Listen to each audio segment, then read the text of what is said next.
Silahkan, ada yang masuk. Telepon khusus dari luar ya, bukan luar di sini. Yang tentu telepon, Assalamualaikum, Masya Allah. Dari mana Ustaz? Ini dari luar masjid? Oh, nggak usah ini.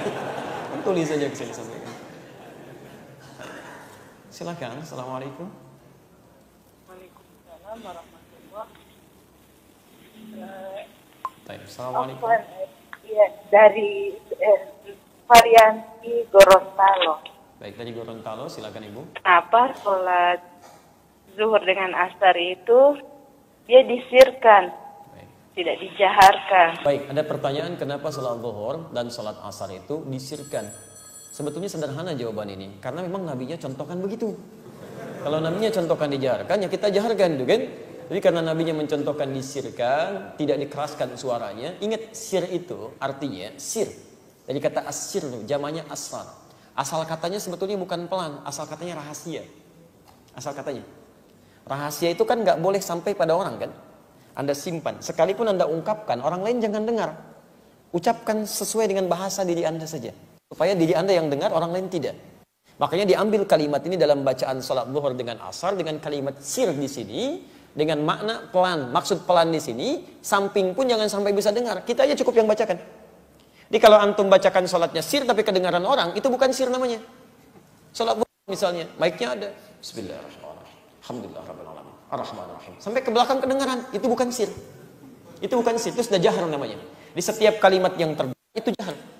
Termasuk mohon maaf ya, ini pun masalah yang sering muncul nih.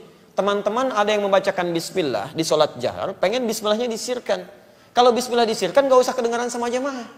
Kadang-kadang ada sebagian yang ingin menampakkan pada orang, ini sebetulnya saya bukan dijaharkan, disirkan supaya orang tahu saya sirkan. Ke mic didekatkan. Kedengaran sampai belakang. Bismillahirrahmanirrahim. Alhamdulillahi rabbil alamin. Itu bukan sir namanya, itu jahar. Kenapa nggak sekalian Anda kerasan aja? Jadi kalau sir cukup Anda yang dengar. Alhamdulillahi rabbil alamin. Itu baru sir namanya. Tapi kalau Anda kemudian kecilkan tapi sengaja diperdengarkan pada orang, kadang pernah kami dengar yang seperti itu. Jadi mengimami di depan, dia ingin tunjukkan saya pilih pendapat yang disirkan, cuma tanpa sadar dia jaharkan. Bismillahirrahmanirrahim. Alhamdulillahi rabbil alamin. Itu jahar. Paham sampai sini? Tayyib. Tapi dari sisi hikmah itu ada pendekatan. Ada sisi hikmah. Kenapa zuhur dengan asar kemudian dijadikan sir, sedangkan maghrib, isya, kemudian subuh dijadikan dengan jahar? Ada sebagian ulama yang kemudian mencari, memahami dan menyimpulkan bahwa karena pada umumnya waktu siang itu sibuk dengan beraktivitas dalam hal keduniaan. Ada yang beraktivitas A, B, C dan sebagainya. Anda bayangkan dalam suasana beraktivitas, gitu kan? Kemudian menunaikan ibadah dalam keadaan dikeraskan, dijaharkan, tentu nanti akan ada situasi-situasi yang tidak menyenangkan. Imma pekerjaan orang lain menjadi terasa ada saut-sautan, atau salat Anda pun misalnya bisa terganggu dengan jawaban-jawaban dari orang lain.